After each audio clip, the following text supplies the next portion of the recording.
The Lifestyle Show, presented by Selina MacKenzie.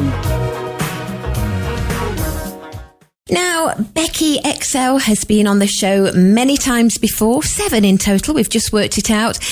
She is the queen of gluten-free, and she's here to tell us about her latest book. Welcome back to the show, Becky. Thank you so much. I can't believe I've been on that many times. It's crazy. Yep, 2021 we started. So you must let us know when the next book is so we can carry it on. Yep, always. So the latest one is Budget Gluten-Free, over 100 easy and affordable recipes for every day. I think that's a great idea because the problem is if you are celiac or if you're gluten-free, you have to have gluten-free. I would imagine, I don't know about the UK, but over here it's quite expensive to buy the ingredients. Yeah, over here I'd imagine all over the world it's exactly the same. But there's a report that it was from last year, but I'd imagine it's pretty much the same now, even more, where they've compared like a shopping trolley of someone doing a weekly shop who can have whatever they want and someone who can have gluten-free. And they've found out that a gluten-free shopping trolley would be about 35% more expensive week on week, which when you think about that, that's a crazy amount of money in addition when it's just, for your bare essentials, really, your breads and your pastas and all that stuff. And you shouldn't really have to think twice about whether you need to buy that or not. So yeah, it's crazy how, something that isn't a choice for so many people impacts on their lives so heavily. Yeah. Can you just explain for those that don't know exactly what it means by being gluten-free? What is gluten? Yeah, so gluten is like a protein. So it's something that you would find in foods like breads, pastas, stuff like that, but also tons of other things that you wouldn't necessarily think, like soy sauce or, stocks, lots of sauces and condiments, sausages. It's found in tons of different things. And basically, if you have something called celiac disease, it's an autoimmune condition.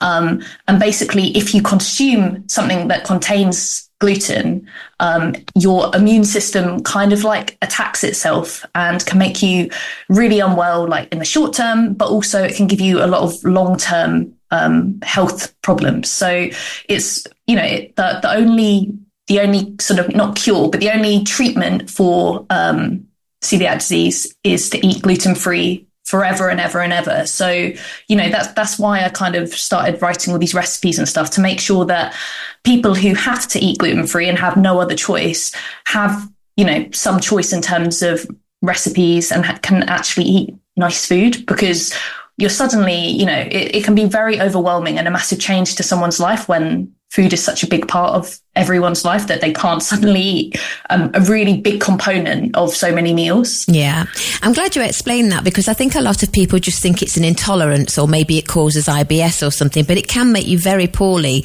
If you do have celiac disease and you eat anything with gluten in it, it can really make you ill. Yeah, it really can. And I think one of the most important things I'd like to say is that if, for instance, lots of people, you get upset stomachs, you start feeling unwell in certain ways, you're not sure what it is. And so many people, the first thing they do is think, it must be something I'm eating. Maybe I'll just remove gluten from my diet. And that's something that you really should never do. You should always go to your doctor whilst you're still eating gluten.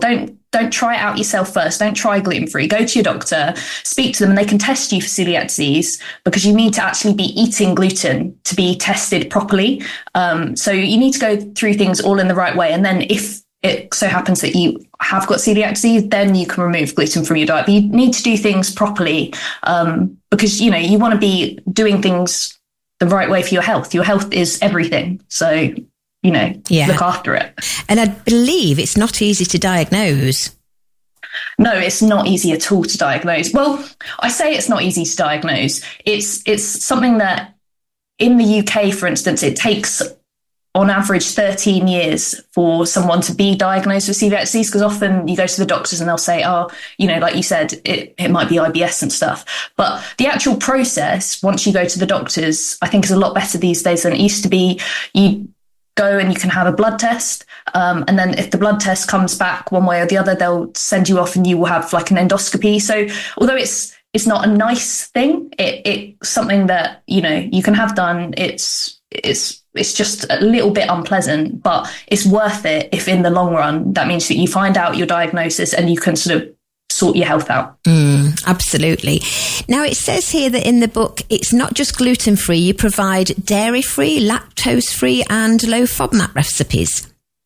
Yes. So one of my things, I think, because I've, for the last 16 years, I've been gluten-free, and I felt like I've almost had to miss out on things and stuff. I know what it's like for other people who might have other sort of intolerances or allergies to other things. And I kind of really just wanted to make sure that the book was as inclusive as possible, because I know that I know lots of people who are also, they're gluten-free, but they're also dairy-free, or they're gluten-free and low FODMAP. So I kind of just want to make the book as accessible as possible to as many people, because, it's a book that everyone who's gluten-free can have. But, there's lots for dairy-free people as well. And then also it's a book for everyone, because all the recipes, they're not just like substandard, just for the gluten-free person. They're so that the whole family, whether you can eat everything or you have to be gluten-free, everyone can enjoy the recipes together. Yeah.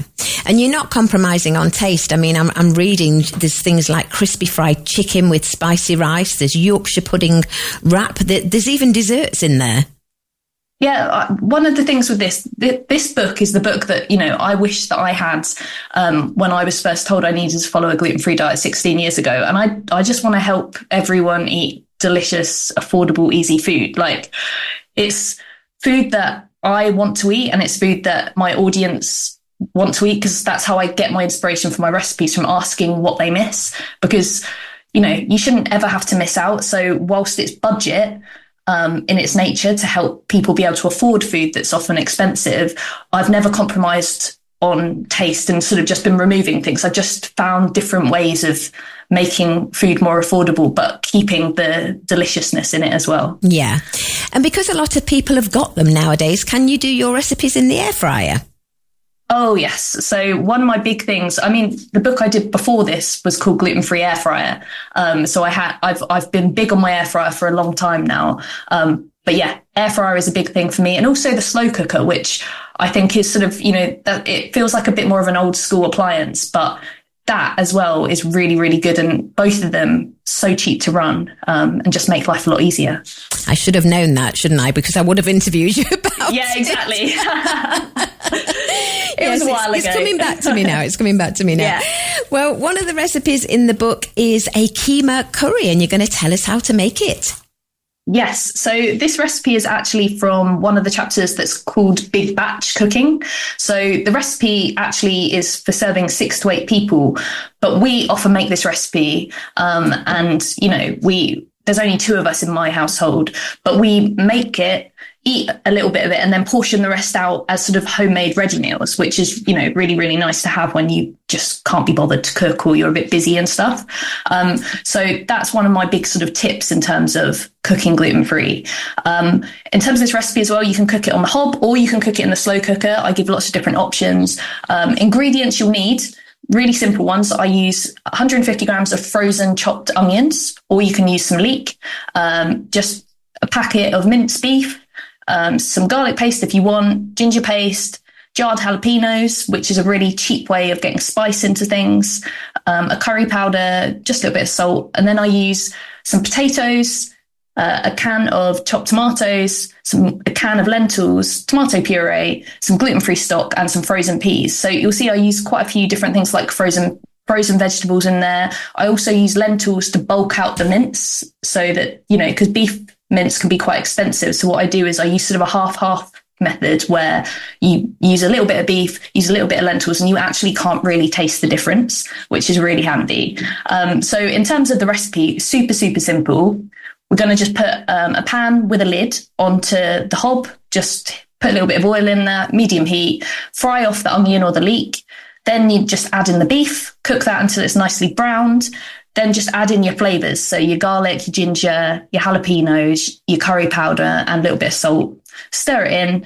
Then add some of your potatoes into there and cook them until they've just got lots of colour on them. Stir them around so they're coloured for a few minutes. Then just add in the tomatoes, the drained tinned lentils, tomato puree and stock. Stir that. Turn the heat down to quite low and cover that for about 45 to 50 minutes until it's thickened. And then we'll just stir in some frozen peas at the end and uncover it and just cook it for a further 5 minutes or so. And you've got a really, really simple dish. And the fact that you've cooked like a big portion of it, as I said, means that, you can have little ready meals in the freezer or in the fridge, and you just have all that. And you can do exactly the same if you cooked it in the slow cooker. So you just cook the first bit, still cook that in the pan, because I think that if you cook beef straight into the slow cooker, it doesn't have a good texture. So cook it in the pan and then chuck everything else into the slow cooker. Your browned beef, put it on for 6-7 hours. So, go out for the day, and you'll come home and your house will just smell absolutely divine. That's my favorite thing, is when I come home, I've been really busy, I'm kind of peckish, and then you just open the door and you've got that nice smell. So yeah, really, really, really easy recipe. And, there's so many different sort of switch ups in the book of different ways you can cook stuff. So hopefully it's a book for everyone. It sounds delicious. Well, that's in the book, which is called Budget Gluten Free, over 100 easy and affordable recipes for every day. It's by Becky Excell, who we're chatting to now. It's out now and we're selling it on our website, TRE.radio. And I know you have a great title for your own website. Becky, do you want to say what it is? Yes. So my own website, which has been going now for 12 years, is glutenfreecupoftea.co.uk. And that has tons of other recipes on it too. So go check it out. Great stuff. Thank you once again for being on our show. And I look forward to the next book. Yeah, I do too. See you later. Bye-bye. Bye.